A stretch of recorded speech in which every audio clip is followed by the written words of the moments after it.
Sejam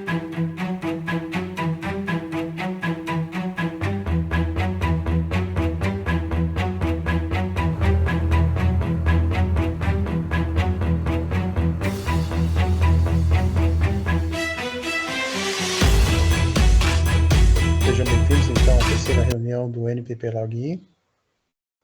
E quem fala é o professor Luiz, líder do grupo de pesquisa. Queria agradecer a presença de todos, professor André, que também é o vice-líder do grupo, e dar as boas-vindas à professora doutora Cristiane Drebs Pedron, da Uninove. Ela vai falar para a gente hoje um pouquinho sobre Design Science Research para pesquisa tecnológica.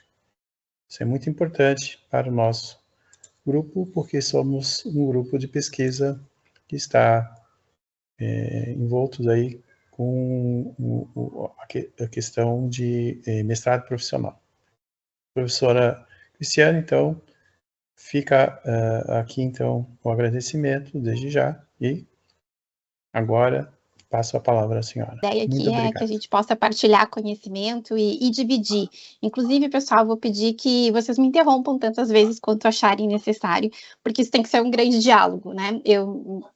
Montei aqui uma discussão para nos conduzir e tal, mas eu quero que venha muito de vocês, da experiência de vocês, o que isso faz sentido, e de repente onde é que estão dúvidas, né? Não que eu tenha todas as respostas, mas que a gente possa conversar.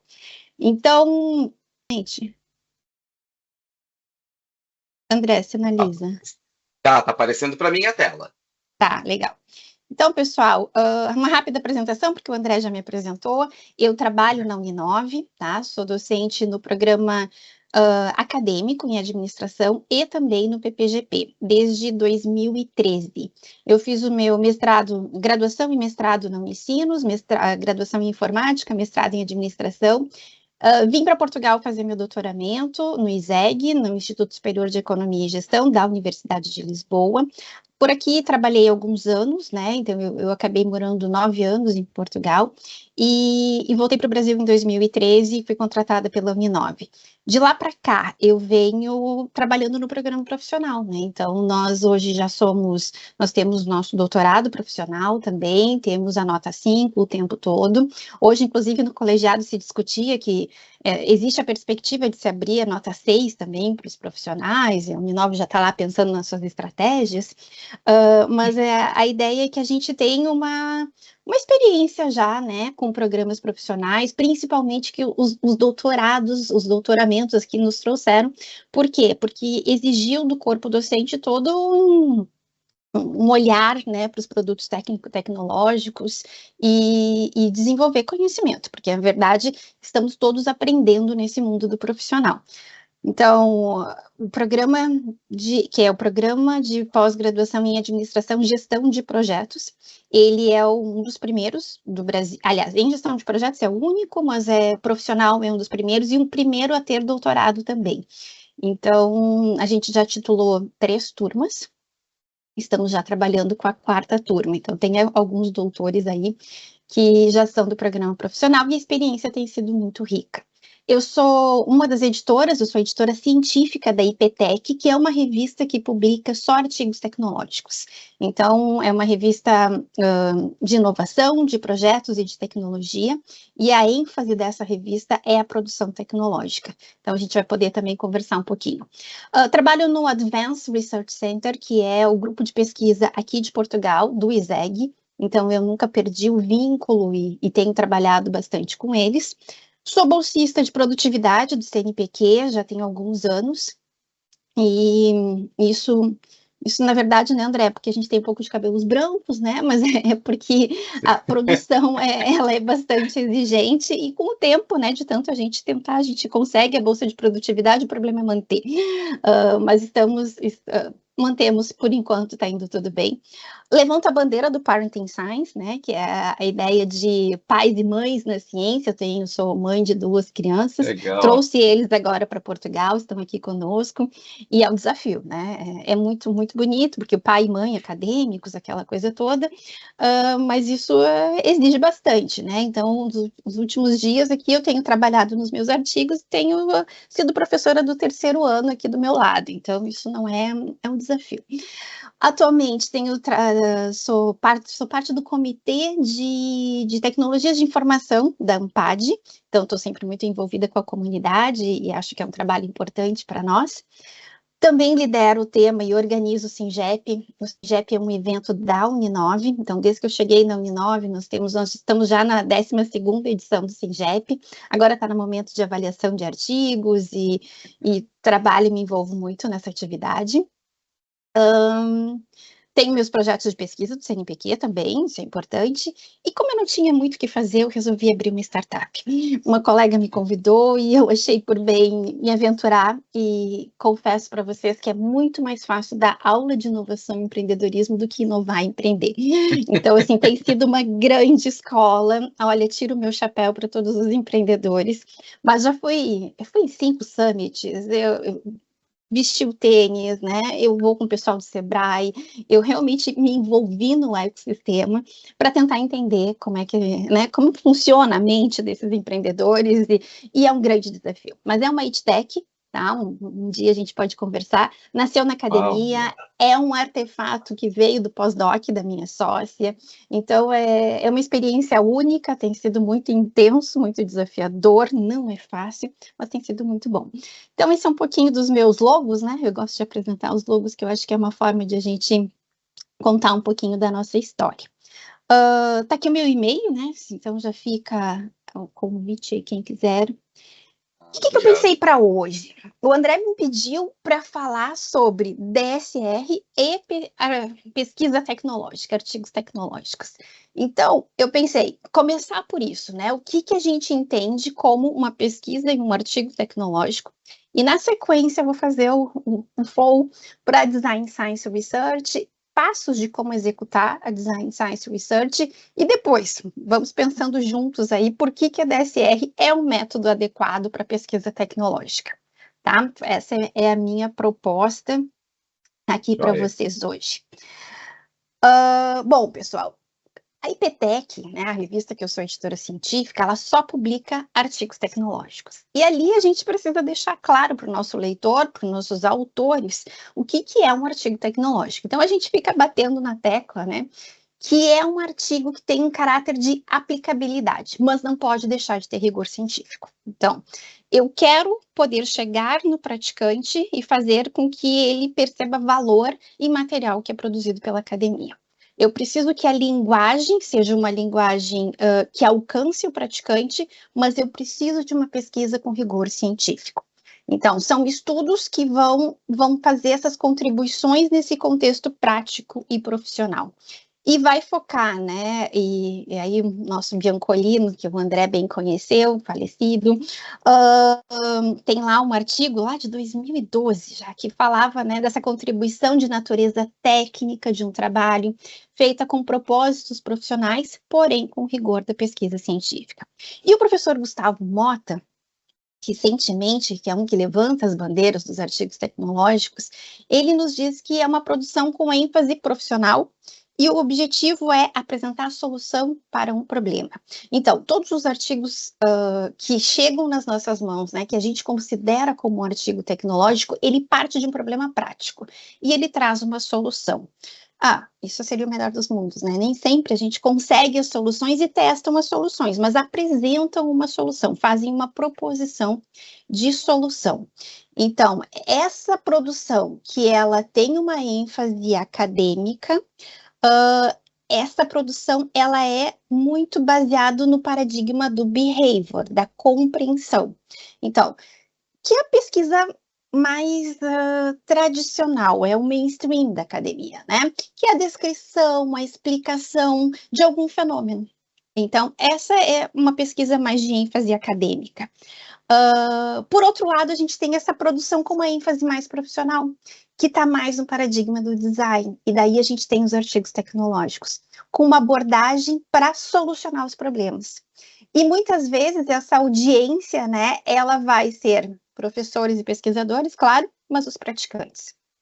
E quem é o praticante na área da administração são os gestores. Então, o Mota coloca aqui, né, essa diferença. Então, a gente tem pesquisas com uma ênfase acadêmica, muito, né, baseado nesse nesse paradigma comportamental, nessa descrição e explicação dos fenômenos, quando a gente tem artigos tecnológicos que têm uma ênfase profissional, que têm uma ênfase em abordagem de soluções de problemas. E daí a gente alcança outro tipo de público. Eu não sei se vocês estão de acordo com isso, e eu até gostaria de escutá-los um pouco. Se vocês percebem essa diferença entre o material mais de cunho acadêmico e o material mais de cunho profissional. Concordo com a Cristiane aí. Cristiane, obrigado primeiro, pela tua participação aqui, é importante essa sua contribuição aí para a gente entender um pouquinho melhor. Eu acredito que você foi certeiro aí na sua consideração, né? Jailson também é um especialista aí. A gente teve aqui algumas aulas com o professor Mota aí sobre artigos tecnológicos, algumas oficinas, mas ainda há uma grande dificuldade nessa questão de como escrever ele, né? Porque a gente normalmente vem dessa visão mais acadêmica, né? Exatamente, exatamente. E é bem mais é diferente a abordagem da escrita, eu acredito que seja diferenciada. E eu acredito também que não é só solução de problemas, né? Tu pode também extrapolar alguma ferramenta que tu usa para uma coisa para outra, tem outras considerações. O próprio Mota apresenta lá uma matriz, né, que ele tem lá com as contribuições, né? Acho que talvez eu tenha trazido... Exatamente, acho que eu trouxe essa matriz para cá também. Eu acho que é interessante essa questão. Sim, mas sim, isso sim. Eu acho importante essa tua colocação aí, tá? Deixa eu lá ver se não é essa matriz. Vamos lá, que eu acho que é o meu próximo. Gregory Hevner, 2013, essa aí. Exatamente, é a Gregory e o Hevner. Então, aqui, qual é essa ideia, né? E a matriz, ela tá aqui, ó. É essa aqui a matriz que eles trazem no paper deles. Então, que é muito a ideia da contribuição de conhecimento da Design Science. Então, assim, não quer dizer que todos os artigos tecnológicos tenham que ter a Design Science, né? Tanto é que muitas vezes não é isso que aparece. Mas a Design Science, a gente consegue se apropriar facilmente dela para propor, porque ele é um paradigma da proposição de soluções para problemas, né? Então, a gente acaba percebendo que tem um match muito bom entre as coisas. Tanto é que a disciplina de Design Science, para nós na Uninove, é obrigatória. E os alunos, grande parte, metade pelo menos dos alunos estão fazendo Design Science.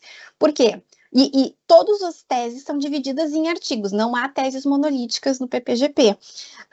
Porque a ideia é, a gente vai desenvolvendo diferentes artigos dentro do guarda-chuva da Design Science. Mas pronto, isso é papo para daqui a pouco. Mas o que a Gregory e o Hevner falam?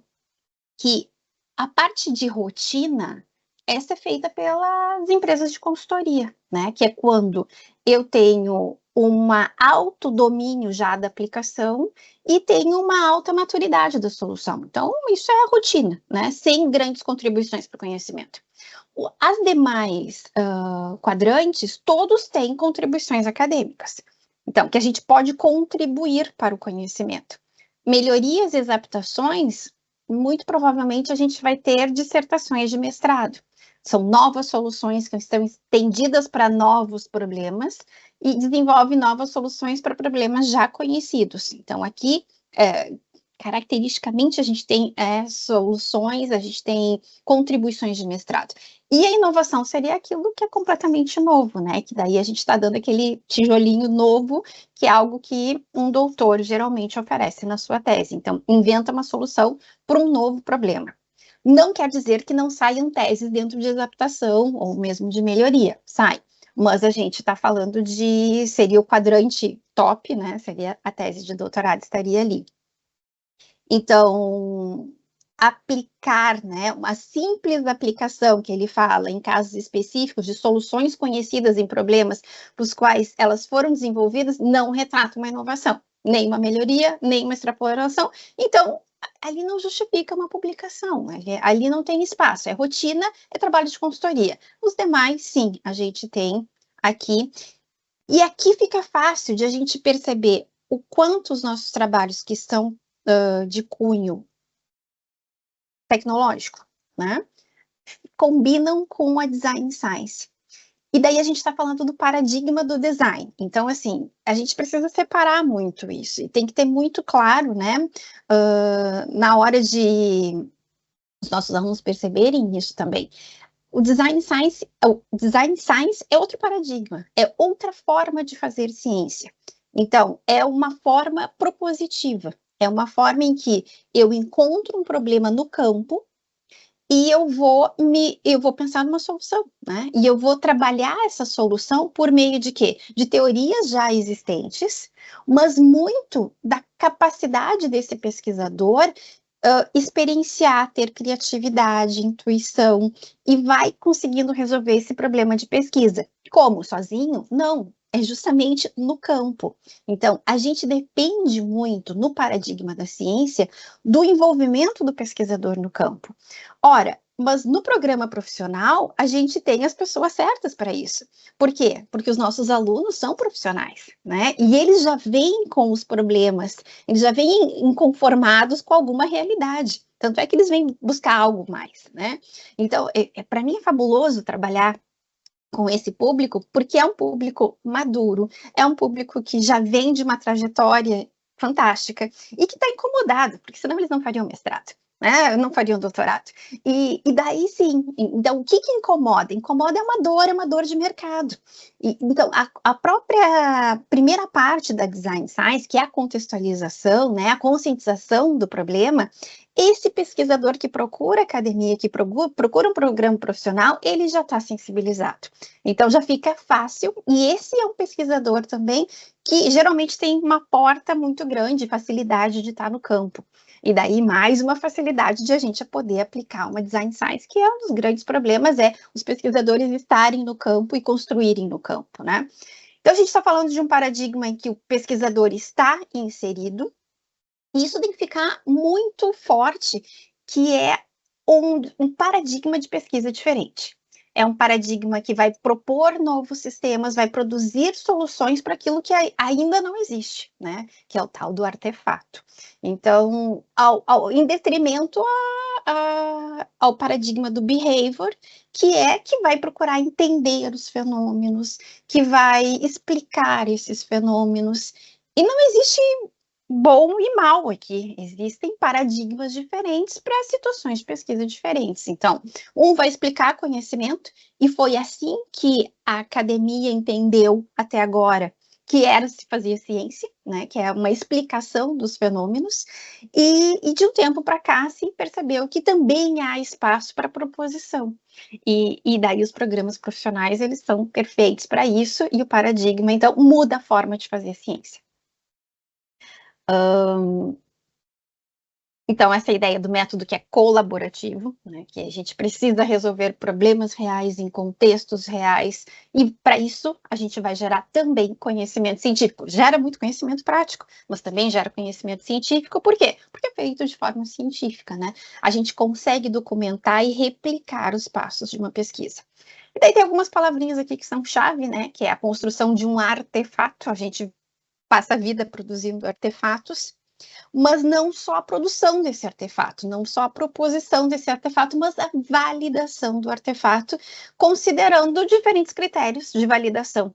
E geralmente é a utilidade, a confiabilidade, a gente precisa considerar muito, que é o que o Heavener nos fala.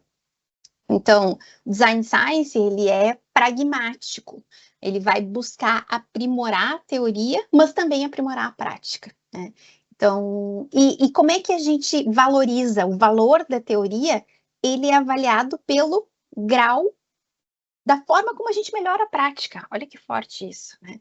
Isso vai muito ao encontro. As reuniões colegiadas hoje giraram em volta da CAPES, né? A CAPES. Por quê? Porque a CAPES quer soluções lá na ponta, né? Agora a política pública é muito essa. Não, mas eles também querem publicação, também querem pontos, né, colegas? Eles querem os pontos, mas eles querem que modifique a sociedade, querem que entregue valor lá na ponta. Então, para isso, a gente precisa de um paradigma que seja mais prático, me parece, né? se eu apenas explicar fenômenos, eu não sei se a gente realmente consegue alterar, mudar né, a população, etc., como tanto se fala. O pesquisador na Design Science Research, ele tem a tal da flexibilidade e a interatividade. Então, os pesquisadores estão envolvidos no processo e eles vão trabalhar junto com os participantes. É tão flexível que, o que aconteceu? A minha aluna agora acabou de, professor, o curso que eu estou participando hoje, o professor não vai e os meus colegas querem se reunir. Posso tentar fazer um grupo focal? Poxa, só tem expert no que ela está fazendo nesse curso. Se roda, tenta rodar um grupo focal. Tem essa flexibilidade. Nós estamos na etapa de conscientização do problema, ela tem lá 6 experts que estão com tempo, vai rodar o grupo focal, sim. Então, a gente consegue aproveitar as oportunidades, né, para fazer coleta, para analisar os dados, para entender mais esse fenômeno. Então, a gente vai ter vários processos iterativos de ciclo de análise, projeto, implementação, redesenho do artefato, N vezes, até a gente conseguir ter um artefato que seja robusto o suficiente. Mas isso também me trouxe um problema essa semana, deixa eu partilhar com vocês. Comitê de ética. Resolvi fazer umas pesquisas lá na área da saúde, tudo muito bonito, mas daí todas têm que passar por comitê de ética. O que o comitê de ética quer? Exatamente o que eu vou perguntar, para quem eu vou perguntar, quando eu vou perguntar. Ora, na Design Science as coisas não funcionam assim. Existe uma flexibilidade que o comitê não está me permitindo. Já chumbou o meu processo lá, já vai voltar. Então, para já não sabe o que é artefato, não, Design Science Research nunca ouviram falar. Então, assim, todas as vezes que a gente entra num paradigma de pesquisa diferente, né, novo, é óbvio que a gente vai encontrar resistência, mas as resistências são muitas. Então, e é resistência tanto num comitê, né, como também para publicar. Então, as revistas, elas começam a abrir espaço para publicação.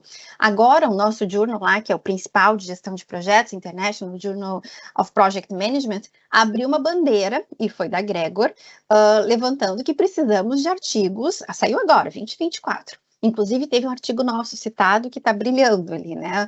Melhor do que ter um artigo é ser citado pela Gregor, né? Isso foi realmente fantástico. E eles levantaram a bandeira que precisamos de Design Science, mas não é qualquer revista que está fazendo isso ainda, né? É muito mais fácil publicar um survey. É muito mais fácil publicar um artigo positivista, não há dúvidas aqui, né?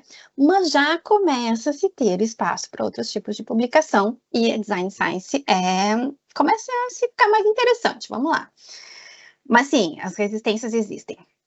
Uma característica da Design Science é a avaliação do design. Então, a gente precisa construir o artefato, mas antes de construir, logo no momento de pensar nesse artefato, eu já penso nos critérios de validação desse artefato.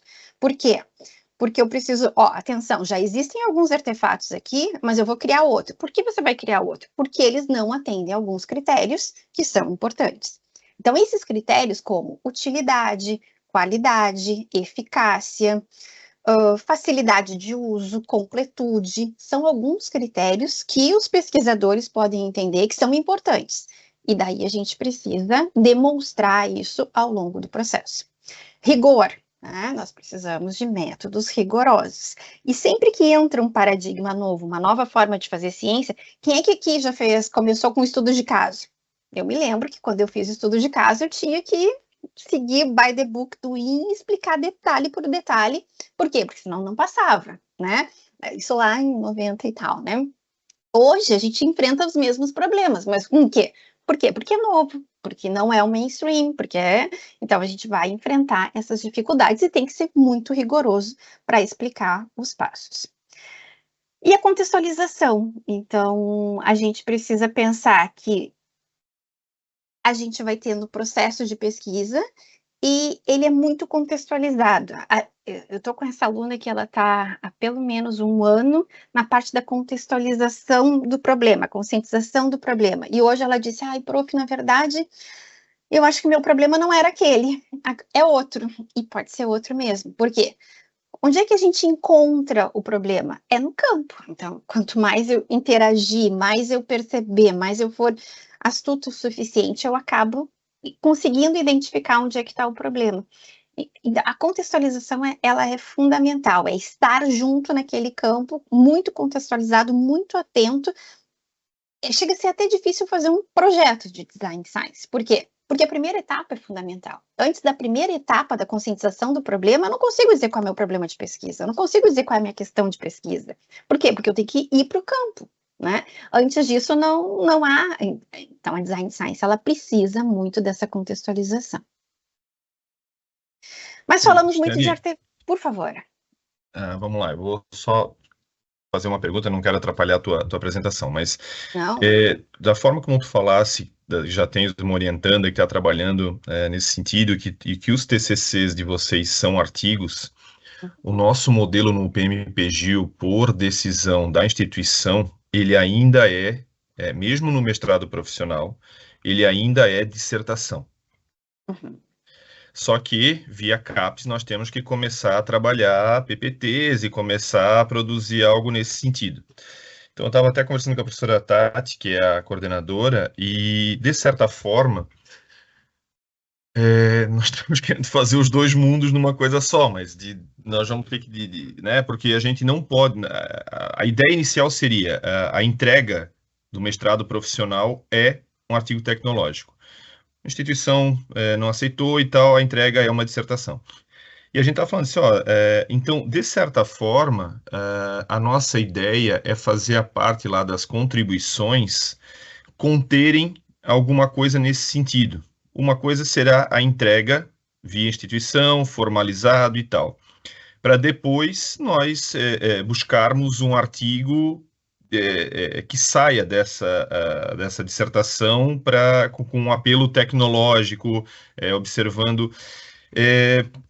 eu sei que tipo, não te preparei para a pergunta, mas como é que eu consigo, de certa forma, unir esses dois mundos, fazendo uma dissertação no formato artigo científico, no formato conhecimento, no paradigma behavior, e mais ter uma entrega já design science. É esse o nosso dilema. Na verdade, eu não tô, mais ou menos nós estamos tentando pensar como encaixar esses dois. Uhum. E o formato que a gente viu beleza, tu vais fazer uma dissertação, tu vais estudar tal, mas a tua contribuição seria a aplicação. Então, de certa forma, tu vais buscar a trabalhar essa contribuição, que é o modelo tradicional, como seria a aplicação, né? Vai estudar as variáveis e tal, mas beleza, como é que tu vai usar isso? De que forma tu vais aplicar isso? Uhum. Então, esse está sendo o nosso desafio, porque, de certa forma, nós estamos tentando encaixar o que seria o ideal com o que nos é permitido. Sim. Né? Olha, a gente também tem as dissertações monolíticas. Nós entendemos lá no PPG que o aluno de mestrado ele ainda não está preparado para organizar uma dissertação por estudos, por exemplo, por artigos. Nós queremos que ele primeiro aprenda a fazer uma pesquisa, né, robusta, complexa, e mesmo porque fazer por estudos requer muita maturidade. É muito mais complexo. Né, fazer pequenos estudos dentro do guarda-chuva da DSR, encaixar vários estudos ali embaixo. Mas é possível. Mas o aluno de mestrado ainda precisa, né, uma corrida maior para conseguir fazer isso, e o tempo é muito reduzido. Então, esse é o primeiro ponto. Então, nós também seguimos lá, dissertações são feitas monolíticas, teses são feitas por estudos. Mas vamos, agora, se eu escolher o paradigma do behavior, eu entendo que ao final eu posso apanhar aquele resultado e fazer um bom capítulo de contribuições para a prática. E nesse capítulo de contribuições para a prática, eu consigo pensar em como escrever um artigo tecnológico, né? Tendo um artigo que tenha um problema e uma proposição de resultado, mas que muitas vezes vai extrapolar os resultados da dissertação do paradigma do behavior. Então, imagina que eu peguei um conjunto de variáveis, eu gerei um modelo hipotético dedutivo, a partir das considerações finais daquele modelo, eu escrevo algo para os praticantes. Então, isso é uma coisa. Agora, eu consigo fazer uma dissertação monolítica seguindo o paradigma do design. Consigo. Né? Consigo escrever uma dissertação baseada em design science. em que eu vou propor. O objetivo dessa tese vai ser propor um método, vai ser propor um software, vai ser propor algo. Pensando na proposição, na solução de um determinado problema para um problema que eu identifiquei no campo. Então, são paradigmas diferentes que conseguem atender o meu praticante. Chega lá na IPTEC, muitos artigos que são tecnológicos, mas que são de paradigma de behavior. Fizeram um estudo de caso, mas eles fizeram uma proposta de um framework, aplicaram aquele framework, viram o que deu certo, viram o que deu errado, mas foi para aquela organização para aprender alguma coisa ali e eles conseguem. Então, o que eu tenho? Eu tenho um problema no campo, problema gap da literatura, e fizeram uma proposição de um framework. Aplicaram, viram o que deu certo, o que deu errado, e tem lá lições aprendidas. É um artigo de cunho tecnológico. Tem uma solução para o praticante ali. O praticante aprende alguma coisa. Mas também posso fazer uma design science, né? Mas são formas de pensar diferentes, são paradigmas diferentes de pesquisa. Tá? Não sei se eu te ajudei, mas o que a gente faz muito é ter um capítulo antes do capítulo das considerações finais, a gente cria um lá chamado Contribuições para a Prática. E esse é um capítulo muito forte no programa profissional. Um capítulo que tem 15 páginas, lindamente, e vai lá, talvez nem tanto. Mas, assim, que seja um capítulo que tenha consistência e que é uma reflexão em cima dos resultados obtidos. Legal. Chegou nesses resultados? Legal. O que você faz? Como é que você fala esses resultados para o praticante? Dá um passinho a mais com esse resultado, né? Sensacional. Coloca isso dentro de um framework, coloca dentro de um método passo a passo para o praticante usar. Traduz isso para o teu praticante, né? Acho que é por aí. Muito bom. Obrigado, tá? Não, André, até que horas a gente tem, dado que eu cheguei atrasada? Vamos aí até às 19. Nosso grupo é 1h30, pode ir tranquilo. Vai. Então vamos lá. Claro, conversa aqui, vai longe, tá. Qualquer hora dessa chama um cafezinho e tal, né? Pessoal, eu gostei da interação, que acho que essa é o objetivo também, né? E Cris, tem né, os alunos aqui que também estão com as suas dissertações e teses, né? Sim. Pensando nisso e pensando, e agora? Como é que eu faço essa parte aplicada, né? E se eu não for fazer, e se eu tiver, como você falou, eu tenho a retórica do ambiente onde eu já estou, né? Eu vim com uma coisa nova, assim, como é que eu apresento para eles, né? Não, tudo bem, faz isso tudo. Aí vem aquela coisa, como o Jesus falou, diz, olha, faz um estudo de caso, mas tu pode fazer o design, mas tem que fazer um estudo de caso. Quer dizer, essa parte que obriga, entre aspas, né, a atender a dois padrões. Sim, acho que a pergunta, Jailson, foi muito feliz e a tua ajuda foi uma resposta muito clara, uma forma de se buscar aí uma combinação das duas e diferenciar realmente também essas duas coisas, que eu acho que é importante. Tem muita pesquisa achando que é design science só porque o que é este aplicado, né? E essa ideia do aplicado que vem do campo, eu acho que isso é muito forte, né? Esta busca do problema, né? Que pode vir, obviamente, do gestor, e aí tem um problema também, o gestor também, ele quando chega no mestrado, ele pode imaginar que, eu tenho um problema. Não, mas peraí, calma aí. Você tem que olhar, ver se esse é o seu problema mesmo, né? Há uma certas vezes arrogância, assim como nós pesquisadores temos, em achar que já entendemos o problema, né? E avançarmos com formulação de hipóteses e coisas desse tipo, e os gestores também. Então, esse processo de maturação é muito importante. E o gestor pode vir com um problema, mas será que o problema é só dele? Será que ele entendeu o problema? Será que o problema é só dele? Porque a gente não vai fazer uma pesquisa que seja para um gestor. Não, isso não faz sentido. Então, a gente precisa validar com a conscientização do problema essa, né? Será que isso é problema para outros gestores semelhantes como ele? Será que a literatura já trouxe resultado para esse problema? Por isso que a primeira parte nos obriga a conversar com muitas pessoas e também nos obriga a ir para a literatura. Né? Mas eu estava aqui com esse slide do artefato. A gente fala tanto em artefato, né, gente? O que é esse artefato? Acho que aqui o Simon tem um desenho, né, que ele fala dessa interação entre o ambiente interno e externo. Então, a gente tem esse artefato como esse elo que vai dar resposta para problemas. O design interessa o que e como as coisas devem ser, a concepção de artefatos e que realizem objetivos. Então, o artefato, ele realiza o objetivo. E o Van Aken fala que o objetivo é gerar conhecimento na concepção e desenvolvimento de artefatos. Então, a gente está solucionando um problema por meio de um mecanismo, né, de uma coisa, de algo que é construído pelo homem, e daí ele é artificial.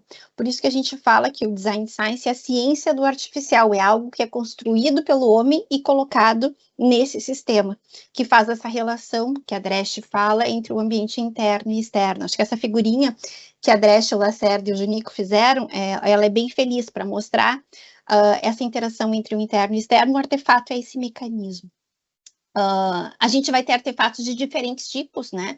Na administração, os nossos artefatos, geralmente, eles são modelos, são métodos ou são instanciações. O Márcio e o Smith falam nesses três, mas há também o framework. A gente também pode considerar o framework, eu tenho visto bastante artefatos do tipo framework. A instanciação, pessoal, é pegar o método e colocar em prática. Então, muitas vezes, a instanciação também é uma aplicativa, é um app, é um software, né? Que quando a gente consegue colocar ele, instanciar algo, é a concretização do artefato no seu ambiente. Eu vou colocar aquele artefato a rodar, né? Então, daí eu estou instanciando ele. Tem uma outra palavrinha. Por favor, fica à vontade. Só uma pequena, eu estou vendo que tem alguns participantes, por exemplo, tem a Lu Meton aqui, né? Um jogo poderia ser também uma instanciação. Nós temos algumas experiências aqui na Univale com alguns jogos, né? A Lu Meton, que é nossa professora e doutoranda, que também já desenvolveu alguns, e seria um tipo de instanciação. É uma instanciação, inclusive eu tenho um aluno de doutorado do PPGA, do acadêmico. Aliás, o acadêmico começou a se valer também do Design Science, viu? E fazendo produtos tecnológicos também. E ele está construindo um jogo. Então, ele faz toda uma geração de teoria primeiro e a concretização se dá num jogo, para ajudar desenvolvimento de competências de Data Analytics para a indústria 4.0. E é um game, é um jogo. Então, a gente considera. Temos dois tentando sair aí, vamos ver o que vai dar. Cris, tu falasse ali no software.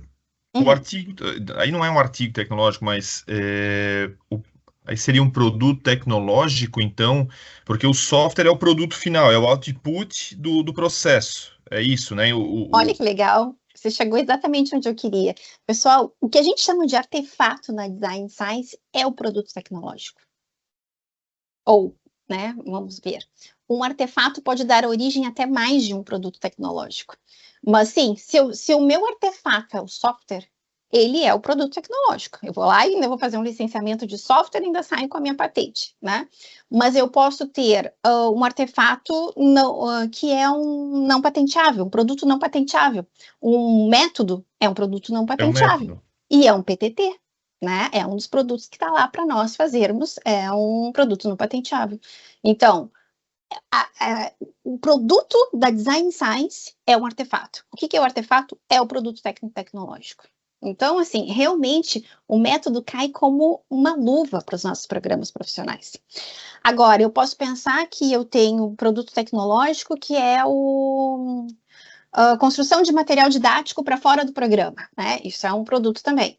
Se eu construo o meu modelo, eu posso gerar um outro produto tecnológico, que é a construção de material tecnológico, né, por material didático, em cima daquele meu artefato. Então, realmente, a relação é justamente essa, Jailson. O artefato é o meu PPT. Que é diferente do artigo tecnológico. Que é diferente. O artigo tecnológico é toda a pesquisa. Toda a pesquisa. É o método que ele chegou no... Exato. Inclusive, e daí também tem essa discussão, né? Uma dissertação de mestrado minha, o que eu fiz? Rapidamente a gente mandou para Mundo PM. Mas publicou no mês seguinte. Mas publiquei o quê? só uma grande conversa de 3, 4 páginas e ali o framework do meu aluno maravilhoso, né? Depois, quando eu fui tentar publicar o artigo com toda a massa, tananã, plágio, né? Autoplágio, entendeu? Queimei o meu artigo. Aí o que eu precisei fazer? Fiz mais uma rodada de validação e tananã para mostrar que não era só aquele framework, tinha 2 camadas de validação para conseguir publicar. Então, a gente tem que ter muito cuidado. Eu vejo bastante problema nisso, o pessoal confundiu o produto com o artigo. Uhum. É que um dos produtos tecnológicos é o artigo tecnológico. Pode ser, ok. Mas geralmente a gente gera mais de um. Então, a gente consegue gerar o artigo tecnológico e um software. E um produto não patenteável, whatever, né? Então, acho que é isso. O André tá com cara de que quer falar, não? Tá sem som. Não, eu tô aqui pensando, devia estar fazendo uma cara meio de indignado, né? Porque eu pensando assim, o quanto nós queremos, né, aproximar a academia e não se entende ainda, né, que esse produto, né, ele não é um produto duplicado, não. É um produto duplo, né? É diferente apresentado de cópia, né? Apresentado de formas diferentes, né? Uma coisa é eu apresentar todo o meu processo de pesquisa e outra coisa é eu apresentar o meu produto final. Exatamente. E é outra conversa, é outra linguagem, é outra... um praticante a mais vai ler um artigo científico. Né? E a conversa com o praticante, ela tem um tempo muito mais rápido do que o tempo do artigo científico. Então, eu vejo, a Carisa é da área de... também convive na área de tecnologia, o pessoal da ciência da computação, em algumas áreas, quase todas, enfim, é rápido demais. Então, por exemplo, para eles, muitas vezes o meio de comunicação são os congressos.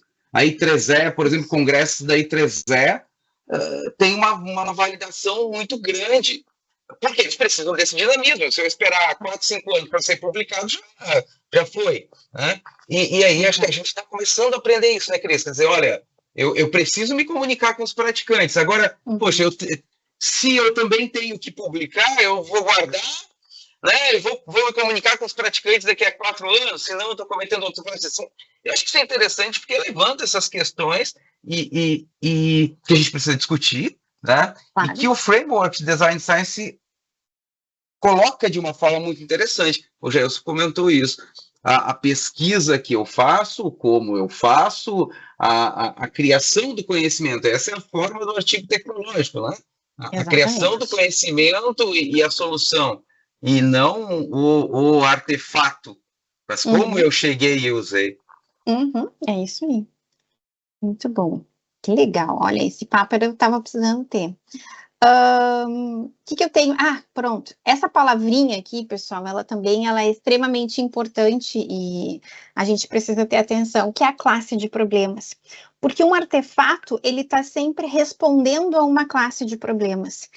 Acho que eu tenho aqui nesse slide um exemplo bem legal, que é o Balance Scorecard. O Balance Scorecard, ele é um artefato que ele responde à classe de problemas do alinhamento estratégico. Então, a gente vai ter todos os nossos artefatos, eles precisam dar resposta a uma classe de problemas, e quando a empresa tiver um problema daquela classe, ela tem que conseguir usar o meu artefato. Essa é a grande ideia. O Canvas, ele foi gerado por meio de uma Design Science Research pelo Osterwald, que atende a uma classe de problemas que é o modelo de negócio, né? Então, e esse artigo da Gregor, desculpa, que saiu agora na IJPM, ele fala justamente que na parte de gestão de projetos, né, a gente não pode dizer que o nosso artefato responde à classe gestão de projetos. Não, isso é muito amplo. Responde ao quê? Responde a portfólio de projetos, por exemplo. Então, a gente tem que ser amplo o suficiente para ser uma classe, mas não pode ser muito amplo, né? A gente tem que conseguir colocar classes de problemas muito bem definidas. E é isso que torna o meu artefato generalizável. Então, a gente precisa pensar que o meu artefato ele não serve só para aquela empresa, ele serve para todas as empresas que tenham um problema, por exemplo, de alinhamento estratégico, tá? Então, isso é algo também bem cuidado na Design Science. Eu trouxe aqui para vocês o protocolo que eu mais me identifico, tá? Que é o do Peffers e seus colegas de 2007, que é a forma de fazer o Design Science. Existem muitos outros, né? No Brasil, nós temos o protocolo da Dresch, do Lacerda e do Junico, que também é um protocolo muito, muito importante e tem lá suas nuances. Eles acabam sendo muito semelhantes, né? Os passos, mas assim, é importante que a gente siga um protocolo. Por quê? Porque nós temos que ser rigorosos com a nossa pesquisa. E precisamos nos situar nos diferentes passos. Então, o primeiro passo que eles falam é a questão de identificar o problema e a motivação, definir o problema, mostrar a importância desse problema, que é a etapa da conscientização do problema. E essa conscientização, ela se dá de duas formas, né? O problema de pesquisa e a sua importância, a gente precisa encontrar na prática e na teoria. Então, é um problema que está incomodando as empresas, é uma dor das organizações e é uma dor que não tem resposta na literatura. Então, essas duas questões são muito importantes. E daí, para os meus colegas professores, olha que bonito isso, não sai um artigo? Se eu vou para a literatura e levanto os meus argumentos teóricos, e se eu vou para a prática, por meio de entrevistas, por meio de grupo focal, ou por meio de estudo de caso, é tudo para levantar o problema. Vai dizer que isso não sai um artiguinho bem feitinho, né? Por isso que é fácil pensar na Design Science em pedaços. E daí aqui nós teríamos o nosso primeiro estudo, né? Se fosse pensar que é assim que o pessoal da Uninove faz a sua tese de doutorado. Na conscientização do problema, sai o primeiro estudo. Mas é uma etapa inicial da Design Science. Depois, a gente vai para a definição dos objetivos da solução. Eu preciso ir na literatura e buscar todas as soluções que a literatura já deu para este problema. Então, eu vou buscar artefatos semelhantes. E vou tentar entender por que esses artefatos não respondem ao problema. E, geralmente, eles não respondem porque não são eficientes o suficiente, porque são muito extensos ou são muito enxutos. Tem algum problema ali. Ou porque são pagos, ou porque whatever. Mas eu tenho critérios para dizer que aqueles artefatos não me servem. Ora, se esses não servem, ao final do meu trabalho, o meu artefato tem que cumprir com aqueles critérios, né? Porque senão, ou pelo menos tem que ser um pouco melhor, e isso que o Hevner fala, eu adoro, porque ele dá uma tranquilidade para o pesquisador, ele tem que ser pelo menos melhor dos que os artefatos que eu encontrei. Ele não precisa ser perfeito, mas ele tem que ser um pouco melhor daqueles que já existiam, para aquele problema que eu identifiquei. Então, nessa etapa de levantamento dos objetivos, eu vou dizer o objetivo do meu artefato, e tem que ser um objetivo possível e factível, né? Não queremos alcançar a Lua, queremos alcançar algo que seja ok para as empresas. E esses objetivos terão o objetivo de validação após o desenvolvimento do meu artefato. Isso é muito importante. Aí, pessoal, a gente tem listas, né, de critérios de validação que a gente pode buscar. Por exemplo, né, aqui essa é a lista do Martin Smith, e ele dá completude, facilidade de uso, eficiência, elegância, a capacidade de generalização. A gente tem... Quem é que escolhe isso? Ora, sou eu, pesquisador, que tenho o direito de escolher de acordo com o tipo de artefato que eu estou gerando e o problema que eu encontrei. Mas a gente precisa identificar esses critérios de validação que eu vou validar lá no final o meu próprio artefato. Depois, está na hora de desenhar esse artefato, né, de desenvolver esse artefato. E daí, André, eu me lembro muito do Luke, né? O Luke sempre fala, deixa essa pesquisadora, né, um exemplo lá específico, desenhar a solução dela, né? Deixa ela, porque ela sabe muito.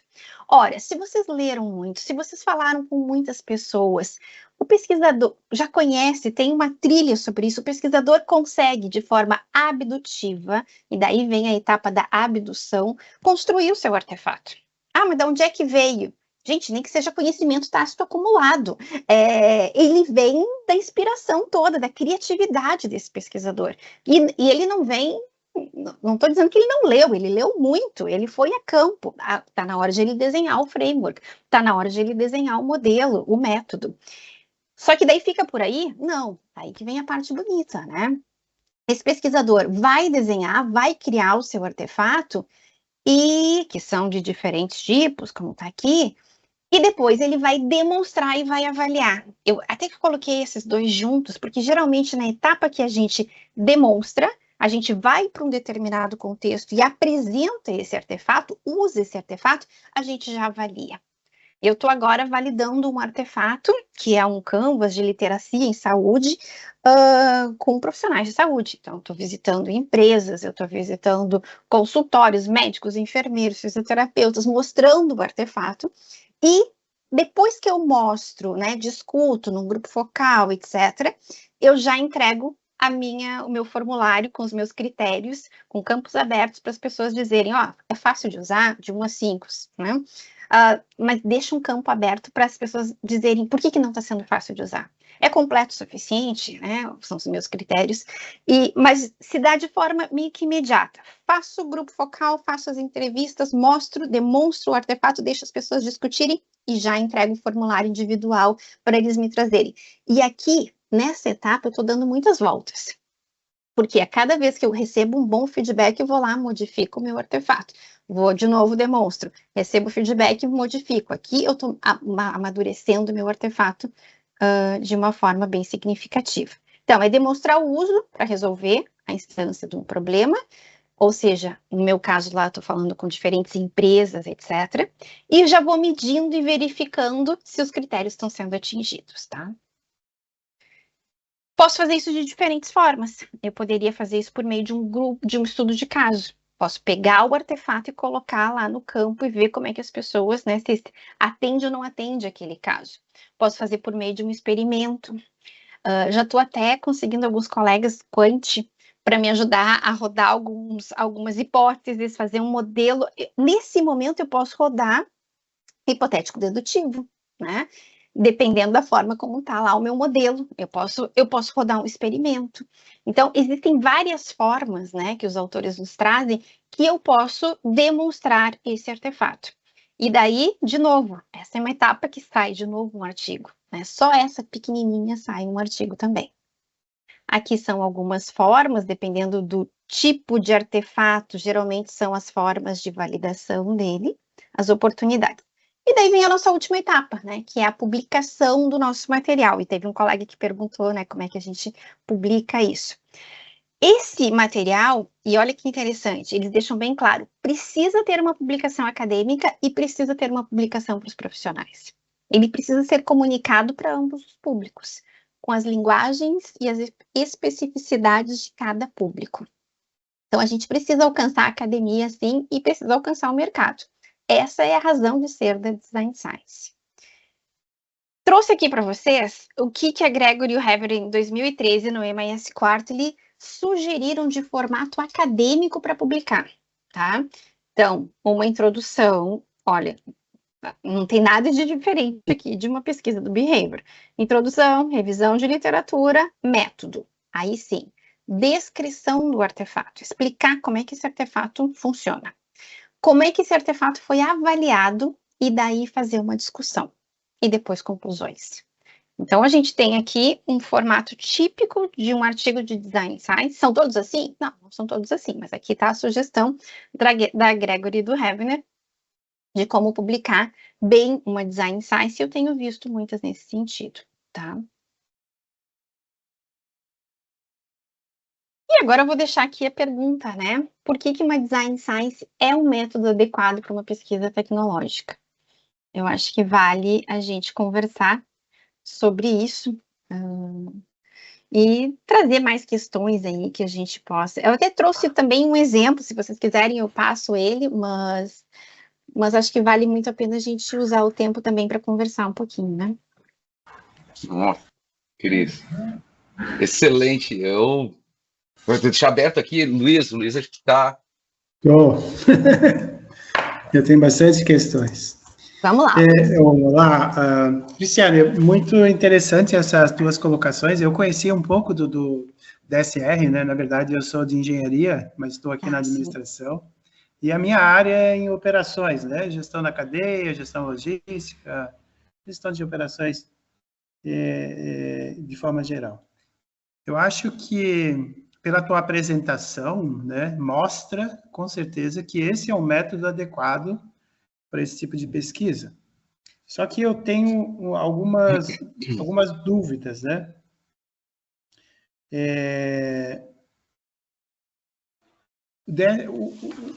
Tu acha que o DSR ele pode ser aplicado nessa questão aí de pesquisa em administração, que é mais na área social, mais voltada para isso? Por exemplo, a minha área, como eu trabalho aqui na linha da logística, né? Uhum. Meus orientandos, eles sempre têm já uma pesquisa aplicada. No final, eles sempre têm um artefato. Vai ser, por exemplo, um Excel, um diagnóstico, ou um aplicativo para fazer uma autoavaliação de alguma questão importante aí nessa área. Então, o meu é aplicado. Eu acho que a pesquisa aqui nos cursos profissionalizados, né, esses censos profissionais, principalmente aqui que a gente só tem um mestrado, eles têm que ser aplicados, né? Ou seja, eu sempre pergunto nos meus alunos qual que seria o resultado do teu trabalho, né? O que vai ser aplicado? Vai ser um framework? Vai ser um método? Vai ser um aplicativo? E aí a gente vem construindo depois, né? Vai buscar o que existe, como é que é feito, quais são os... Então, tem uma mistura dessas questões, né? Mas o meu sempre é aplicado. Eu venho muito dessa área. Aí, a minha pergunta aí, eu acho que a tua pergunta eu vou te responder, eu acho que é extremamente adequado, muito alinhado com aquilo que a gente deveria fazer e usar, né? Claro que a gente precisa fazer esses testes aí. Eu acredito que aqui é uma grande dificuldade a validação desse método aí que tu colocou, desse teu protocolo. Mas eu te devolvo uma pergunta que é esse, né? Ele pode ser aplicado aqui na pesquisa de administração? Como é que tu acha, assim, por exemplo, numa área tipo gestão de recursos humanos, marketing? Não só acho que pode ser aplicado, como fizemos uma bibliometria sobre isso. E fomos buscar o que já existe, né? Foi publicado esse ano, está lá na Iberoamérica, mostrando a área de serviços é uma área que está se valendo muito, porque é uma área que precisa propor coisas aos consumidores, né? Então, a gente vê essa área de operações é uma área muito forte também, que já tem publicações. O marketing também já encontramos publicações, e claro, sistemas de informação é onde nasce mais, né, essas questões. Vendas e engenharias vai ser alimentado pelos sistemas de informação, que é o que mais tem, mas sistemas de informação, entenda, do ponto de vista sociotécnico, né? Então, do ponto de vista da administração. E depois a gente encontrou nos serviços, no marketing e na estratégia. Então, bom, e agora toda vez que pipoca um artigo na minha mão que é do marketing, eu vou lá incomodar os meus colegas. Veja lá que o Léo Vils, etc, né? Já estou quase fazendo uma design science com o Leonardo Vils, viu, André? Então, olha, assim, isso vai começar a fervilhar. Por quê? Porque a gente precisa de coisas práticas. E se é para propor, não é paradigma do behavior, é paradigma do design. Toda vez que o pesquisador propõe algo, né, propõe algo diferente para o sistema, que vai interferir, que vai ser solução para um problema, ele não está simplesmente observando o fenômeno, ele está desenhando uma solução. Sempre que a gente desenhar uma solução, a gente troca de paradigma. Né? Isso, pronto, não é bom nem mal, é o que é, né, dentro da realidade que a gente está pesquisando. Então, sim, Luiz, não só entendo que é possível na administração, como conseguir já comprovar que já tem pesquisas na área sendo feitas, tá? Na área da saúde, da gestão da saúde também, a gente já encontra também. Sim, ótimo. Obrigado. Obrigada, eu. Abre o Jailson? Não? Para deixar o pessoal também que está... Isso, abre aí para o pessoal. Pois eu ia perguntar, só professor pode abrir a câmera, aluno não pode? Como é que isso funciona aqui nessa casa? Não, na verdade pode, né? Mas os alunos não gostam, né? Ah, o tá Michael. bem. Aí eles falam assim, O Michael, sim, mas os outros vão falar assim, a minha câmera está estragada, professor. Ah, tá bom. É a make que não tá pronta, é a barba que não foi feita. Tá, eu sei, eu entendo. O Michael é um que provavelmente vai usar Design Science, Cris. Tá, legal. Seu trabalho é sobre o quê, Michael? O meu é sobre transformação digital na área portuária. Portuária. Isso. E eu até tinha feito uma pergunta ali no chat, que era sobre como que você tem visto a avaliação do grau nas pesquisas, né, nos resultados ali, falando das características, quando o grau é avaliado, como que é feita essa avaliação? Quais são os critérios utilizados para avaliar o grau? Avaliar se o artefato está bem feito, se é isso? Se ele atinge os objetivos. Isso, é que tu tinha ali nos slides anteriores, tu tinha uma tabela que tinha as características e a primeira delas trazia a questão da avaliação do grau, né? Se ele trazia a questão da informação e a questão da aplicabilidade. Uhum. Sim, então, o que eu tenho visto? Nem sempre os artefatos alcançam o objetivo que eles esperam, tá? Então, a gente pode dizer, eu quero que eu seja, que seja muito fácil de utilizar e critico os artefatos anteriores, por exemplo, tá?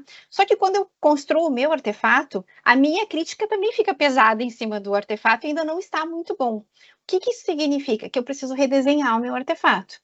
Só que muitas vezes, nesse tempo, terminou o tempo de fazer o mestrado, né? E eu tenho que defender, né? Porque essa é a vida como ela é. É um projeto que tem início, meio e fim, 24 meses, né? Tá lá a coordenação perguntando, então, vai defender ou não vai? E você precisa defender. E o artefato ainda está sofrendo críticas. Olha, você vai publicar, você vai defender, porque você defendeu um processo de investigação, tá tudo certo, com aquele critério com o grau mais baixo. O que dá para fazer? Terminou, né? Se quer realmente fazer com que esse artefato melhore, realmente atinja a população, talvez você vai fazer mais uma volta, vai fazer modificações no artefato e vai continuar desenvolvendo. Eu tenho um doutorando que terminou agora, defendeu, tudo certo, a Uninove dá só 3 anos para o doutorado, então tá bem difícil. E tinha que defender, defendeu. Mas tinha 2 critérios que não estavam, e a gente sabia, não era muito difícil. Então, a gente fez mais uma interação e agora vai publicar com essa interação.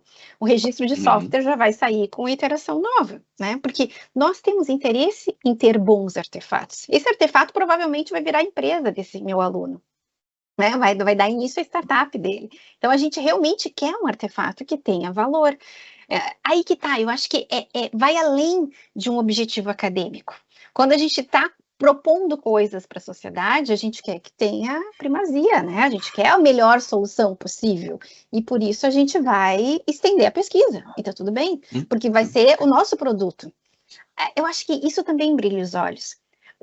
Quando se faz um design science, já se pensa, poxa, mas o que eu quero com o meu mestrado? Né? Eu quero um produto que me destaque de tal forma, daqui a pouco vai ser a minha startup, daqui a pouco é o produto que vai ser a minha consultoria, então é importante isso, e a gente vai querer cada vez melhor.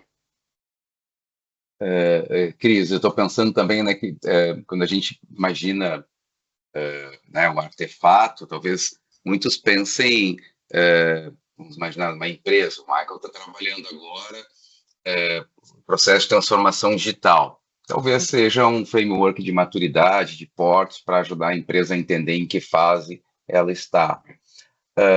Bom, isso é algo que, assim como o software, né, tu vai ter a versão 1, a versão 2, a beta, ele vai sofrendo melhorias. E acho que essa parte é importante. Se você sai na pesquisa, acho que é importante da Design Science, na pesquisa Design Science, o medo da pessoa, olha, cheguei no final, meu framework não deu tão certo, acabou meu tempo. Não tem problema. Você, quando faz uma pesquisa, na verdade, vamos lá. Quando você faz pesquisa normalmente, né, suas hipóteses podem não ser confirmadas. Claro que a gente espera que sejam, né? Mas, é óbvio que o valor dela perde um pouco do brilho, não vamos negar, né? Porque, enfim, mas se você fez um bom estudo e aquelas hipóteses não se confirmam de forma realmente bastante opositora ao que era esperado, você tem aí um grande achado. Tá? Se o teu artefato, no final, se você tem um processo de validação, nós não estamos falando de erros na pesquisa, né?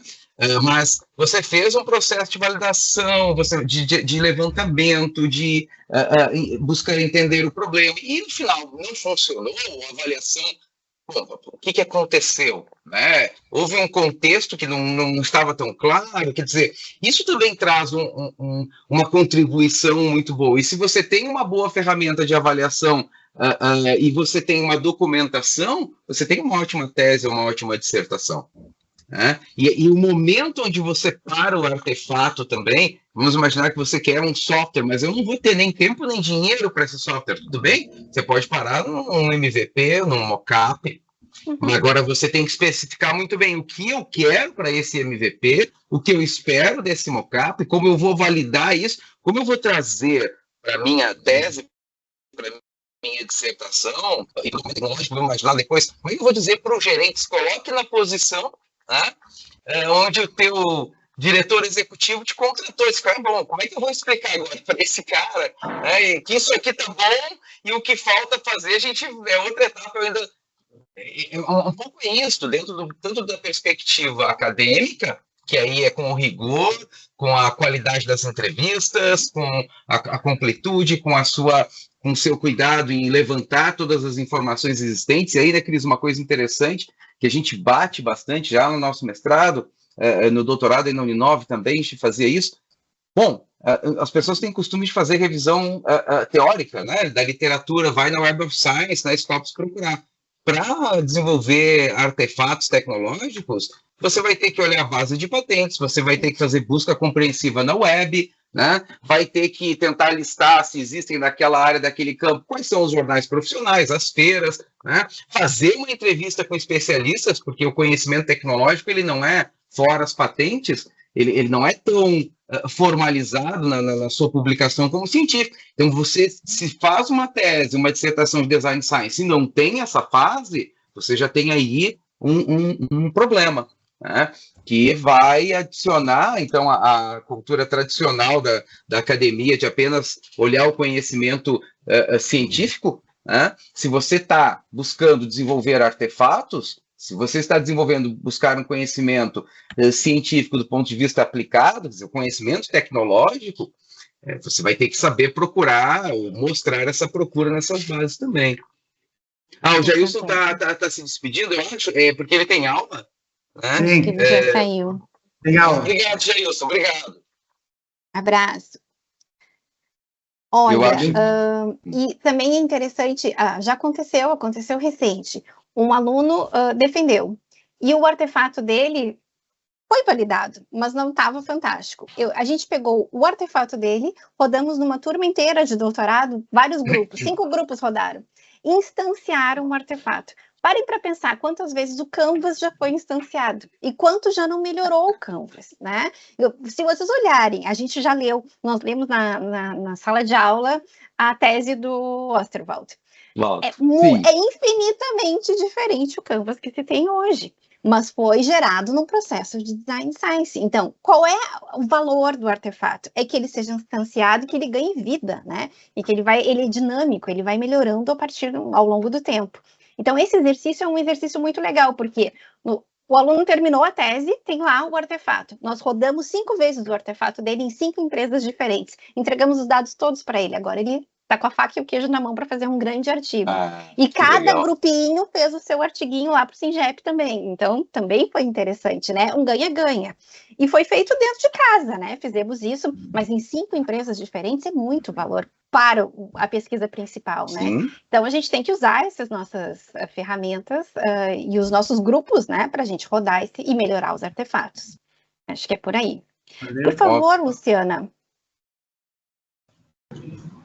Pronto, estão me escutando? Sim, sim.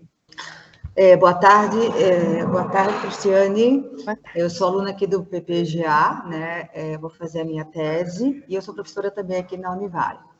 E eu descobri, né, há não muito tempo, depois de algumas mudanças do tema da minha tese, a DSR, né? E se encaixa perfeitamente com o que eu quero fazer.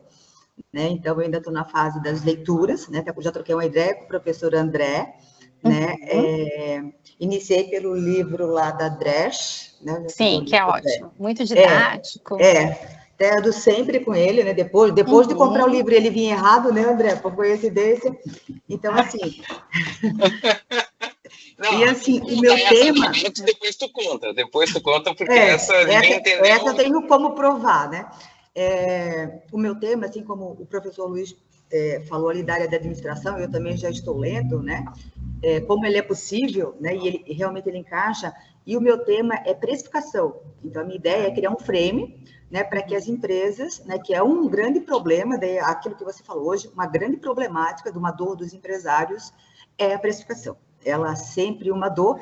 E na literatura, a gente não encontra nada, né? A literatura, né? Então, eu tenho uma lacuna muito grande, né, para o meu trabalho, para o ineditismo. E, apesar de não estar num programa tecnológico, né, eu sou do PPGA, mas eu sempre tive esse objetivo de realizar uma tese que eu pudesse contribuir realmente para a sociedade. Que não fosse uma tese para trazer só a citação, né, mas sim que no final eu tivesse esse produto. E que é muito bacana, né? Não sei, né? Vai abrir possibilidades para uma consultoria, como você falou hoje, mas aquela história, se eu já puder contribuir com a sociedade, né? Através do meu trabalho, isso é muito importante.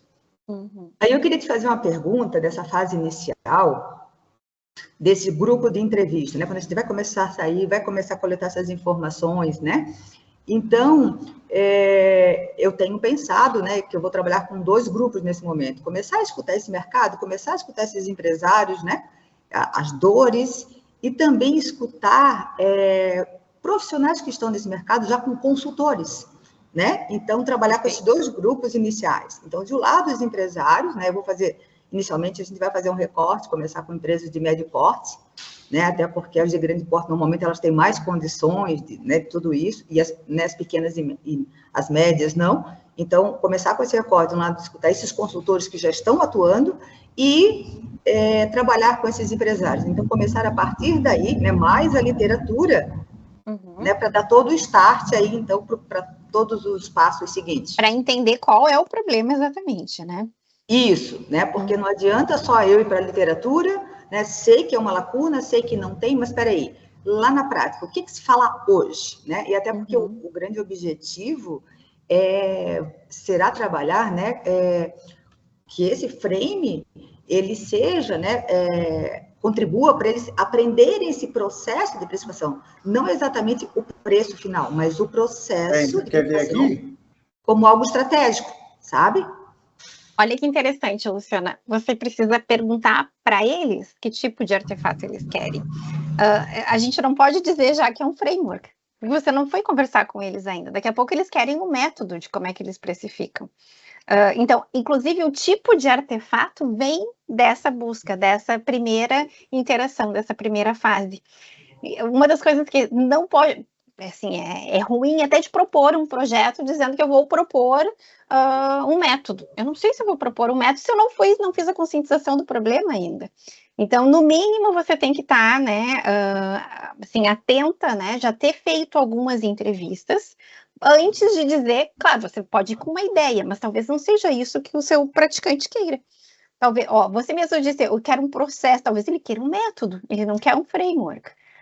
Então, muito cuidado, né? Mas que legal, que bom. E fico muito, assim, à disposição de você, se puder contribuir aí com o teu processo. No nosso PPGA já estão saindo muitas design science também. Porque é isso, né? A ideia de, inclusive, estão saindo produtos tecnológicos também. Então, o perfil do nosso aluno mudou, já não é um aluno mais acadêmico, veio muito de empresas, né? Porque a gestão, gente, então, né, faz muito sentido isso. E vão buscar muitas vezes um programa acadêmico, por quê? Porque querem estudar teorias também, né? Querem mergulho nessas teorias e daí o acadêmico oferece mais. Então é bem interessante, mas claro, podemos fazer design sciences com resultados propositivos. Ótimo. Parabéns, sucesso aí no teu trabalho, viu? Obrigada, viu? Muito obrigada. Eu vou pegar um gancho aí da Lu, né? Tu mostrou, olha, aquele teu protocolo, aí embaixo do teu protocolo que tu detalhou, tinha lá entradas para o projeto. Tinham 4, eu observei que tinham 4 entradas por projeto. Aqui embaixo, né? Pesquisa, isso. Então, ali, ó, normalmente a gente começa ali com um problema, né? Que é isso, por exemplo, que a Lu apresentou agora, que ela sentiu uma dor, né, dos empresários, que a gente sente, e aí ali mostra outras formas, né, tipo, solução centrada no objetivo, iniciação centrada no design, ou no contexto. Como é que seria isso? Então, aí, se não começar pelo problema, que é o normal, né?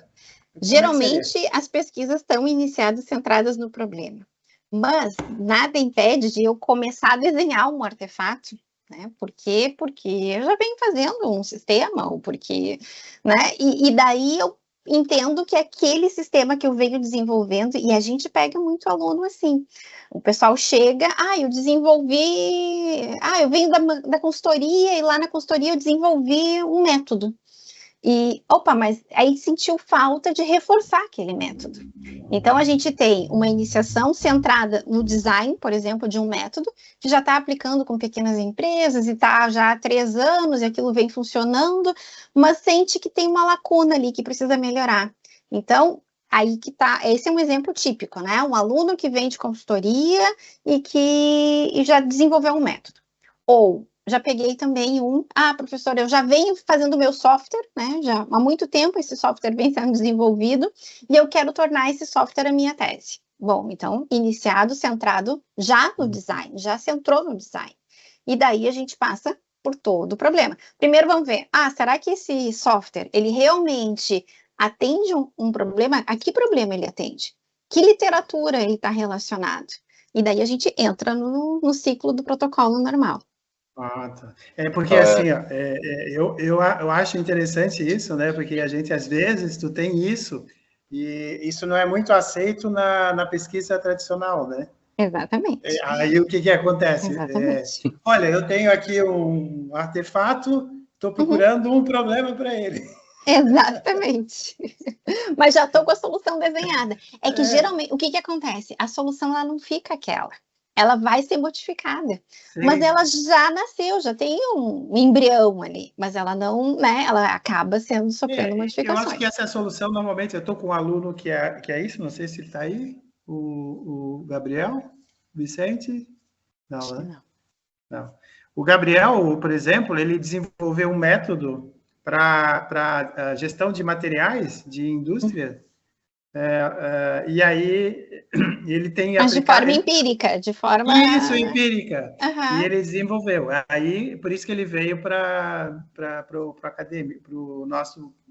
E agora programa. Vai botar um rigor científico ali para ver se... Aí agora ele vai desenhar esse processo cientificamente, né, com base nas teorias, nos conceitos, e aí ele vai levar isso para o então problema esse protocolo... Luiz, esse protocolo cai com uma luva para ele, né? Mas ele tem que identificar e ir para a conscientização do problema, né? Ir para a literatura. E ele tem que estar na literatura ainda. Ele tem que aceitar modificar o desenho dele também, né? Porque isso geralmente tem que desapegar, tem que escutar. Mas é bem interessante. Ele tem que atender o usuário, né? Na verdade, claro. Essa é a lógica. Mas eu achei interessante do método essa, vamos dizer, flexibilidade, como tu tinha colocado. Flexibilidade, né? Ele não parte só do problema. Às vezes tu não tem muito claro o que é o problema, mas pela tua visão empírica, eu trabalho em consultoria, então eu tenho muito isso, né? Eu tenho várias metodologias para alguns problemas bem específicos. Mas já é coisa que eu estou há 28 anos fazendo, então para mim é muito fácil, né? Então, às vezes não tem a teoria, e às vezes já me surgiu uma coisa assim, tipo, eu tenho aquilo, mas a gente não tinha, por exemplo, era um conhecimento empírico, isso já foi feito em várias empresas com resultados, só que tu não tinha aquela base teórica. Sim. E, de repente, acende a luzinha, né? Olha só, isso aqui é Mas e também, muitas vezes, modifica um pouquinho o teu... Modifica. Uhum. Mas aí tu entende aquilo e tu consegue melhorar o próprio método, a ferramenta ali que tu usa, né? Por exemplo, dá para fazer de várias formas, então. Mas eu achei essa tua flexibilidade no protocolo em si, eu achei isso muito, muito, muito legal, assim, para mim. Sim. Depende da nossa realidade, a vida como ela é, né? Então, isso. assim, é abrir espaço para... E isso, eu e o André, na verdade, a gente tenta, né? Porque eu e o André trabalhamos aí mais em parceria, né? Ele está no mesmo grupo de pesquisa, só que ele lida mais com a parte de inovação, né? E eu lido mais com a parte de projeto, gestão e avaliação de desempenho desses sistemas. E o que a gente já discutindo, André, vamos fazer design science. Aí a gente, André, mas eu fui ler sobre design science e aí não entendi muito bem, né, essas questões que tu trouxe agora de forma mais clara.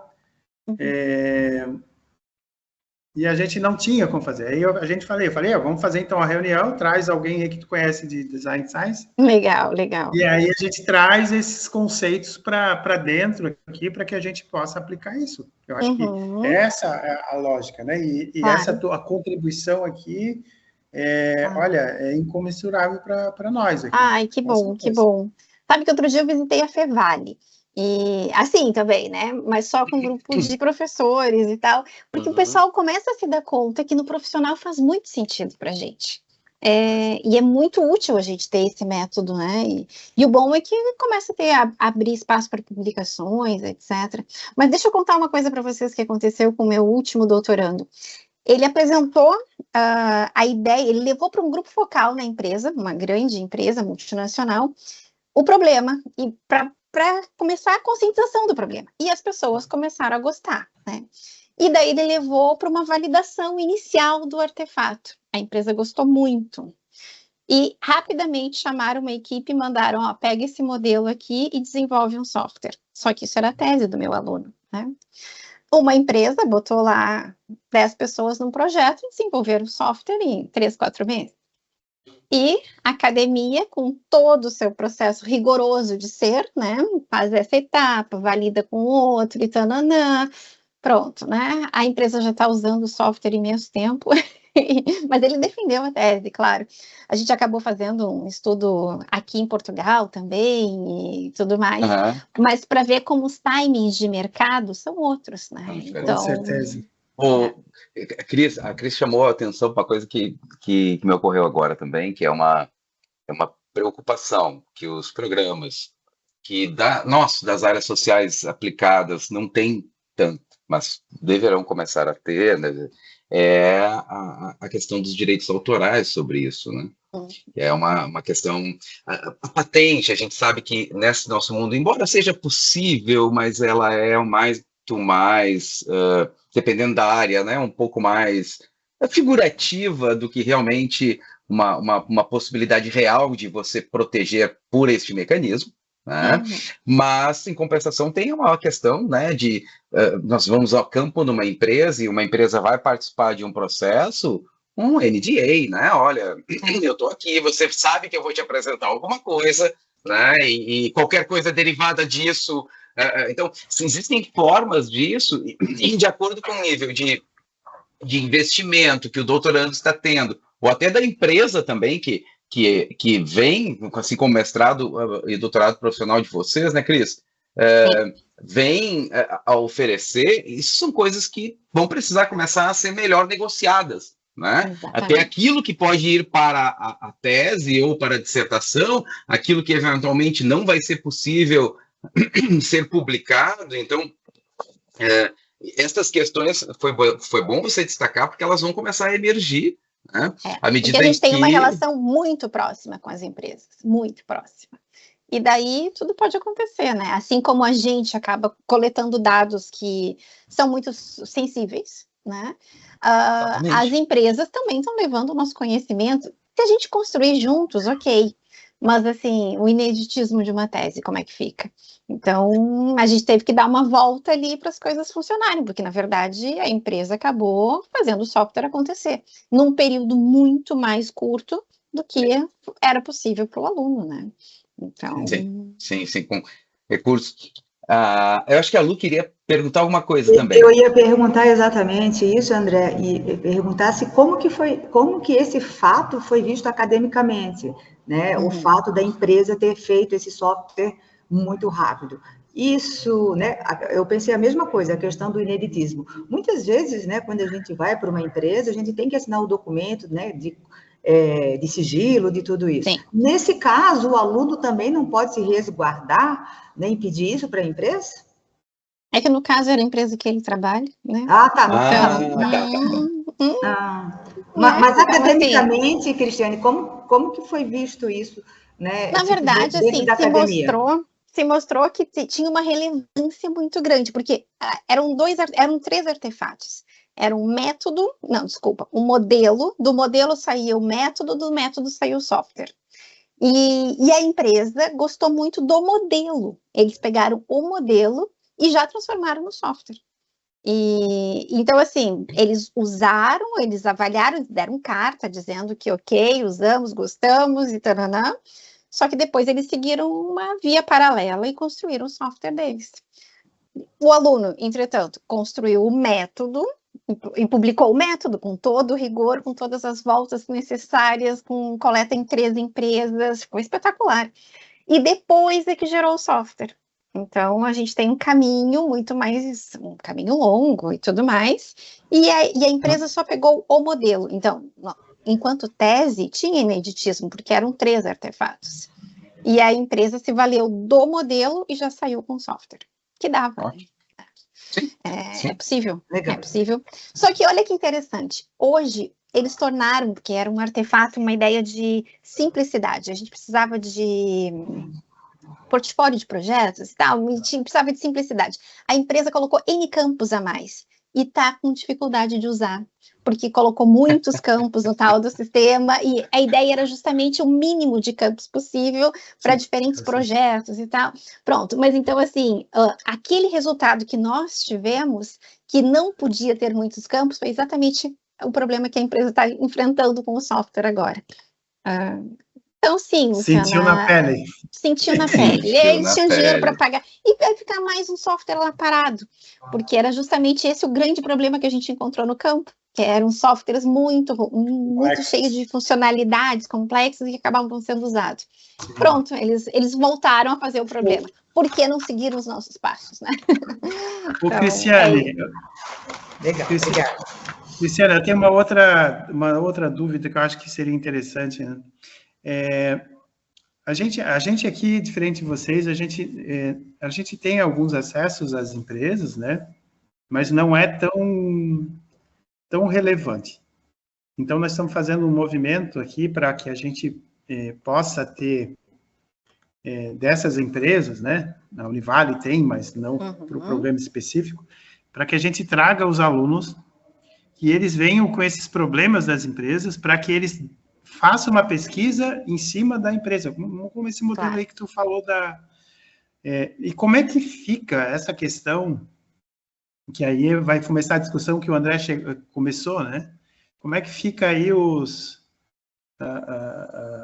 as patentes ou algum resultado, como é que vocês lidam com isso, né? Porque isso vai ser uma coisa complicada, né? Porque a empresa geralmente a patente é do aluno e do orientador. Nós não dividimos a patente nem com a universidade e nem com a empresa. As patentes que têm saído na Uninove, e não são poucas, pronto, né? Digo assim, tem crescido o número de patentes nos últimos anos. Acho que essa existe hoje claro, porque é um PTT, né? A gente precisa produzir, então se faz esse esforço de termos ali algumas patentes e alguns registros de software, etc. Mas eu vejo eles sendo gerados no nome do aluno e do orientador. Eventualmente mais alguém que ajudou no processo, né? Alguém da banca que esteve envolvido, alguém que esteve trabalhando junto. Ok. Mas eu não vi nenhuma empresa, nenhuma empresa assinando junto. Aqui, Luiz, aqui na Univale também tem uma política, dependendo de cada caso, é definida a autoria de patente. Em algumas situações já pode ser até somente do aluno, né? Porque o professor, em tese, dependendo do modelo, é diferente. Por exemplo, se o aluno está trabalhando dentro de um projeto de pesquisa, as coisas são um pouco mais complicadas, mas imaginar um caso de um TCC muito específico, onde o aluno está, o aluno já está pagando pelo, entre aspas, serviço de orientação. Então, o professor está sendo remunerado por aqueles entendimentos, né? E aquela patente é do aluno. Claro que aí também tem todo o processo de uso de estrutura da universidade para o desenvolvimento, então quase sempre acaba saindo um pouco compartilhado. Mas eu acho que é uma questão relevante essa da discussão, até como a Cris falou, como você combinar com o campo, né? A publicação desses resultados, ou, né? Como você vai cuidar isso, porque pode ser ruim para as duas partes. Sim. No caso, doutorando, né, a questão da originalidade, e aí entender a banca que, olha, isso é fruto e isso está costurado, e olha, já é um desenvolvimento, então atrelar a isso. Quanto para a própria empresa, nesse caso, como é a própria empresa do aluno, é mais fácil gerenciar, mas se a empresa tem intenção de patentear, ou enfim, a menção desse conhecimento num artigo científico, por exemplo, antes de sair a patente, pode invalidar a patente depois. Então, é preciso uma costura. Eu acho que na nossa área, assim, em termos de patente, vai ser um pouco mais difícil. Acho que é muito mais a questão desses direitos sobre um produto, sobre um framework que eu posso desenvolver para a minha empresa, e a empresa que está cedendo, às vezes, o campo, entender que, olha, né, como é que nós vamos tratar com esse artefato depois? Mas é assim, André, mas é no sentido, é isso aí que eu estou falando, por exemplo, a empresa, ela está pagando para o aluno para ele fazer a pesquisa. Tu entendeu? É nesse sentido. Aí é uma questão do contrato assim, com a empresa. Porque nós precisamos das empresas para fazer essa ponte, né? Nós temos conhecimento, eles têm o problema. E aí, como é que tu faz isso? Porque começa a ter, não, mas eu paguei para o cara fazer, então isso é meu. Provavelmente tem que ter um acordo antes de começar, né? Entre esse aluno e a empresa. A empresa, eu acho que tem. Aí é uma questão, uma briga jurídica. Mas é interessante, né? Que é interessante. Mas que bom poder ter essas brigas, né? Desde que a gente tenha campo, é muito bom poder brigar nesse sentido e produzir conhecimento. E produzir, exatamente. Eu acho que essa questão aí é uma questão importante, mais jurídica. Assim, já é muito claro que mas isso vai ser um grande problema mais na frente, eu tô percebendo aí. Talvez sim. Acho que o importante é assim, Cris, e acho que uma coisa que você falou, né? Fala mais um pouquinho, só para a gente estar encaminhando para o fim. Tu apresentou no início, né, da revista de vocês, que recebe artigos tecnológicos, acho que é uma ótima aí, ó. Aproveitar e fazer uma propaganda, então. A gente trabalha Isso, a gente trabalha com inovação, com tecnologia, com projetos, e aceitamos, então, artigos tecnológicos, só artigos tecnológicos. Tem que ter um problema, tudo nasce com um problema, e a solução para esse problema, mas com base científica, né, com revisão de literatura, com uma ida a campo, e de preferência com uma validação da proposta, né, na proposta. Não obrigatoriamente é só paradigma do design, não, até gostaria que tivesse mais, não tem, porque o mainstream ainda é o behavior, né, mas aceitamos, então, ambos os paradigmas, e está aberto, e não fechei a edição do final do ano ainda, hein? Ainda há tempo. Ainda há tempo para publicação no final do ano. Se vier artigos da Univale, faço fast track. Então, olha só, vou anunciar com o pessoal. Ótimo. Tá, nós estamos como B1 agora, mas querendo muito chegar no A4. Vamos ver se a gente transforma ela numa A4. Mas com certeza. É uma área que está crescendo bastante. E eu tenho certeza nós vamos começar, isso já vou dar spoiler, isso é novidade. Nós vamos começar a publicar produtos técnico-tecnológicos. Opa! Assim como a ANPAD, né, vai ter abriu o espaço para os produtos tecnológicos, o SINGEP também abriu, e agora nós vamos publicar produtos técnico-tecnológicos a partir da próxima edição. Mas seria como, assim, por exemplo? São relatos de artigos de produtos tecnológicos. Então, são grandes resumos, né, como é que funciona esse produto. Então, é uma patente, tem lá a descrição, quando a patente puder ser, até que ponto ela pode ser descrita, né? E se é um material acadêmico, uma descrição de como é que esse material e o caminho para onde a gente pode encontrar esse material. Porque são os problemas. Isso, porque isso é um dos problemas para a gente mostrar para a CAPES onde é que está o nosso produto técnico-tecnológico, né? Hoje a gente faz uma descrição desse produto e caminha no relatório para a Sucupira.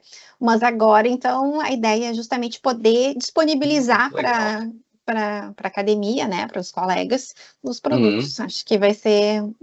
Pelo menos nós sentimos essa necessidade. Então, por exemplo, a gente teve uma pesquisa aqui, gerou um produto lá que é um aplicativo... Gerou um software. Aplicativo para diagnóstico do grau de agilidade de uma cadeia logística, por exemplo. Ok, nós fizemos um frame em que você vai preencher e vai descrever esse produto. E depois, e daí pronto, tem uma publicação. Produto. Olha aí, ó. Estou cheio desse produto. Muito bom, muito bom. Ô, Cris, não sei se vocês... Eu tive um problema com isso, eu acabei usando o Open Science Framework para colocar um material, acho que é OSF.io, é uma organização, tu consegue botar o desenho do teu estudo e tu consegue botar os dados ou até um artefato, por exemplo, se eu tenho um software, alguma parte disso e ele gera um DOI, que é interessante, um identificador, que esse é um problema também que nós tínhamos, bota no Google Drive, fica aberto, não tem, aí o cara não consegue acessar, ou sem querer, enfim, né, às vezes faz uma atualização de segurança do Google Drive e corta todos os acessos que tu tinhas meio que públicos, enfim, e aí foi uma coisa que ajudou, pelo menos a você ter algo mais palpável, né, para que eles pudessem ter, e aí com a revista, puxa, fica melhor ainda. E tu vais poder descrever esse que já tem o DOI, mas se tu fizeres uma descrição, pode virar uma outra, né? Porque a ideia é dar a conhecer, né? E eu posso citar esse produto. Pode citar. Dentro do meu relato, isso aí, olha, tá aqui, eu já tenho até o repositório. Onde as pessoas podem encontrar mais informações sobre ele. Sem ser o meu website, porque... website é uma coisa complicada. Claro. Daqui a pouco tem outros produtos, não era o teu website, esqueceu de pagar, perdeu, foi hackeado. Com o Look, o website do VLF4U foi hackeado inúmeras vezes lá, tem que limpar toda a plataforma, então isso é bem... O SINGEP desse ano já aceitou PTTs e a gente vai ter um momento, a apresentação de PTTs também. Olha só que legal. Eu tô com uns artigos aqui para avaliar e ano que vem tem uns orientandos já prontos para se puderem mandar, né, porque o evento é online e é um valor baixo e tudo mais. Se puderem mandar os alunos, né, para irem lá com a gente... online fica fácil, acho que é bem importante para eles apresentarem também, terem seus momentos. Temos um prazer aqui de receber o Jones Gonçalves, foi nosso pós-doutorando aqui. Olha que legal, boa noite. Seu Gonçalves, boa noite. Está mudo o seu... Entra aí. Acho que eu vou ativar... Consegue ativar? O senhor está sem áudio. Chegou uma delegação aqui no Elume, a gente acompanhou, teve que sair um pouquinho, mas dá os parabéns para a professora Cristina. Que bom! O professor André já vem me orientando há um bom tempo, e esse tema também é bem bacana.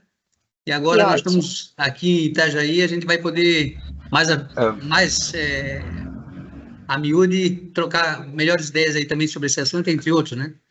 Olha, inclusive, buscar a nossa caneca lá, né, professor André? O professor Gonçalves é coronel da Polícia Militar e pesquisador né, na área de inteligência e segurança, e agora assumiu a função aqui de diretor executivo do nosso centro tecnológico da região. Que fantástico. Um desafio que eu tenho certeza que está à altura do executivo. Uma boa orientação vai ficar fácil, né, professor?